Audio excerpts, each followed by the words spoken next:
on our community, the historic emasculation of Black men. Like there's been literally during when Black men were lynched, they would, their genitals were cut off. And there's that whole history that we're trying to sort of reckon with as Americans that's deeply painful. And trans people like represent that, I think, for some Black folks, that history, that trauma. And then I think I have always believed if you have a problem with somebody else being themselves, it's something inside of you that's not quite right. And that's why our healing journey is so important. I think like I say on my podcast that like I think 50% is like, okay, there are systems in place. Racism is a system, transphobia is a system. We're all like raised in these systems and are affected and internalize these things that we have to unlearn if we want to decolonize our minds and liberate ourselves. But what's my 50%? I am responsible ultimately for my life. I'm responsible for how I feel. I've never been a victim. And your own healing. And I'm responsible for my own healing. Even if you didn't cause your own trauma. I'm responsible for my healing as an adult. And I think too, when in that moment using that F slur, you were mad. I was upset. Very that angry. reaction for me, I've decided many years ago. I had an incident in a gay club, and I was co-hosting an event, and I used the F word. I said, "Use some loud F words." This was years ago.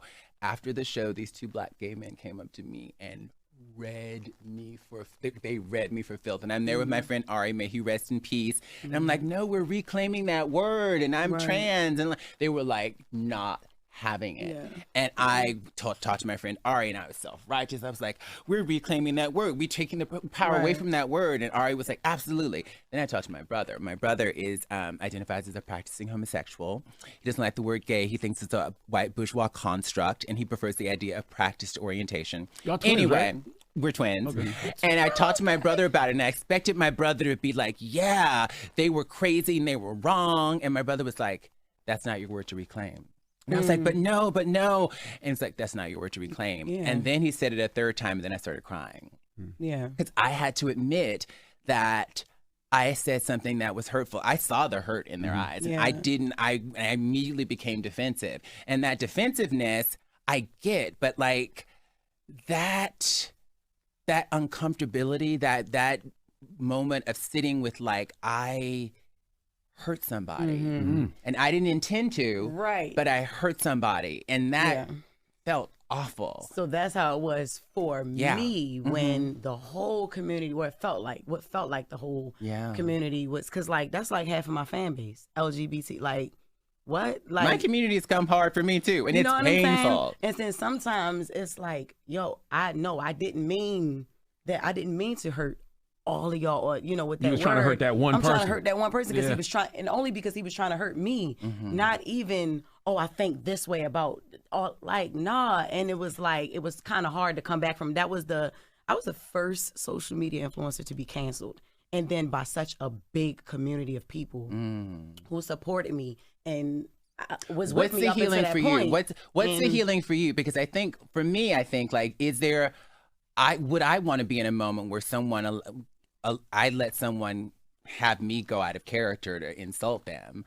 That's what I think. But for you, has there been healing around that? Has there been? Because I think what we don't see a lot of, for me, when someone is quote unquote canceled, is we don't see the evolution of what they've learned and how they've learned it, right? Like, what did I learn from this situation? Like, how did I hold myself accountable? What have I learned about it? That's what I think. This is what people need. When someone's been through the mill, like, what have I learned from it? What have you? My apology was back then, because it was, that was the thing where you did something to get canceled, you must apologize. And then they called my apology backhanded.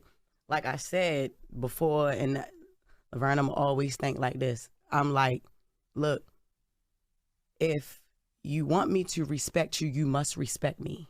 You get what I'm saying? Like, you must. You are in this community. You can be whatever you want. It don't bother me if you are LGBT. It don't matter.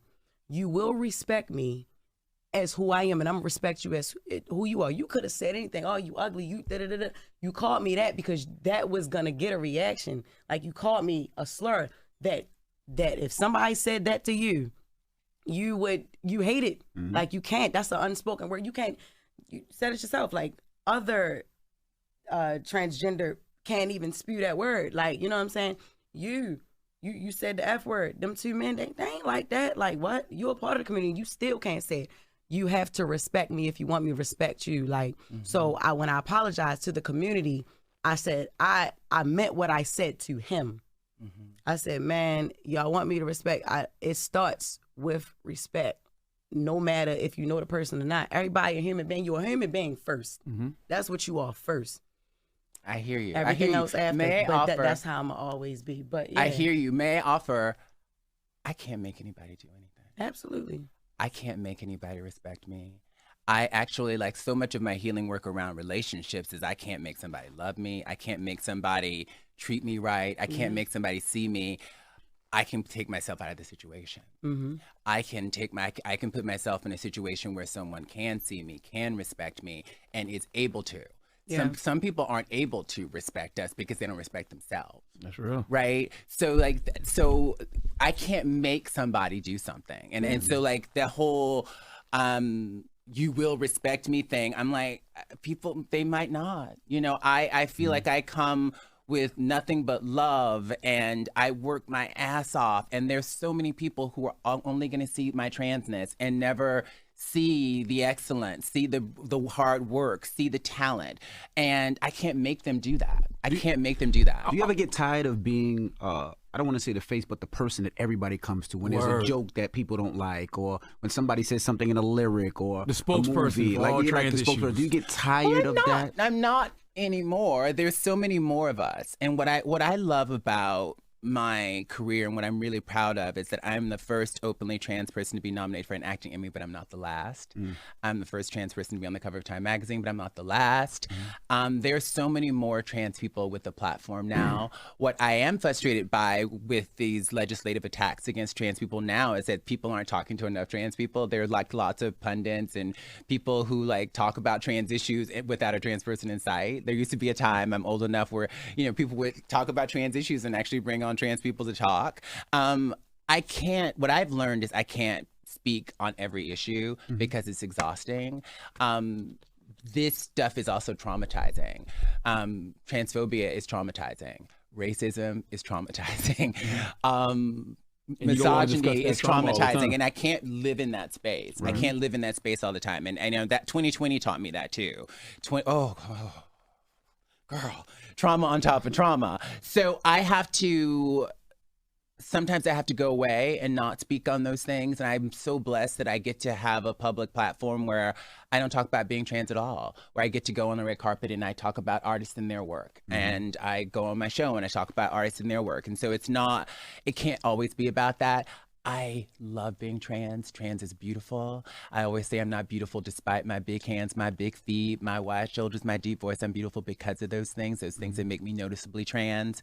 But I get to occupy spaces where my transness is not the only thing. So I'm honored that I've been chosen, I think, by a power greater than myself to be a vessel for all of the visibility that trans people have now. And it used to feel like a lot of pressure, and I used to feel this obligation to speak up about everything. And now I pray to God that, like, I'd say thank you, but I'm like, can I wear this more lightly and with more joy?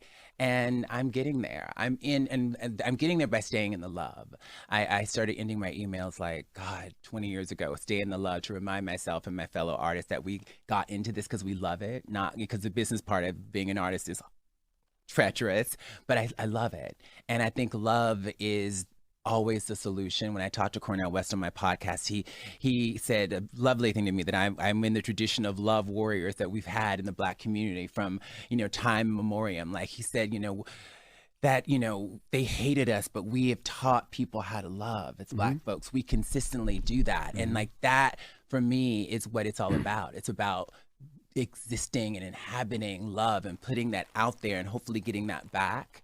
And I think that is the only thing, with all of the vitriol and policies that are being passed that are attacking trans people, they're attacking AP African American studies and just all these things that we have to education is important. I like to remind people that, and everyone knows this, but it's just good to be reminded that they didn't want slaves to read. They did not want to. If you learned to read as a slave, you would be beaten, you would be killed. They did not want us to be educated. And right now, you have a governor of Florida, a governor of Texas who wants, they're banning books. They don't want you to learn about things. And so in this moment, like as Black people, as marginalized people, we need to educate ourselves. We need to learn critical thinking to on the internet to figure out what's misinformation and what's not. That education and learning, it's like it's a practice of freedom. Education has always been freedom for Black folks, and it is now as well, and it's extended to trans people. Trans people, we've always been here. I like to remind folks that trans folks have existed in indigenous cultures all over the world. In Hawaii, they had Mahu. In India, Hijra, and Africa, they're they wouldn't be called trans people now, but with colonialism, with dual spirits, I think they two spirits in Native American cultures. In Angola, there was Nzinga, Queen Nzinga had her I forget the name of her sort of non-binary kind of folks in her court. So we've existed throughout time, trans folks and people who didn't exist within the binary. And this gender binary thing, it's a white colonial Western thing, right? So like, let's educate ourselves about that and understand that when we're being transphobic and we're enforcing this like binary idea of man and woman, we're like doing some colonial shit. We're doing some like white imperialist stuff, right? Let's like, if we look at indigenous cultures and look at the way other people have practiced things, trans or gender nonconforming people held sacred spaces in India. You wouldn't have a wedding or a christening without the presence of a hijra to bless that child or bless that wedding. And trans folks have been spiritual leaders throughout history. Absolutely. I do want to ask, since we're talking about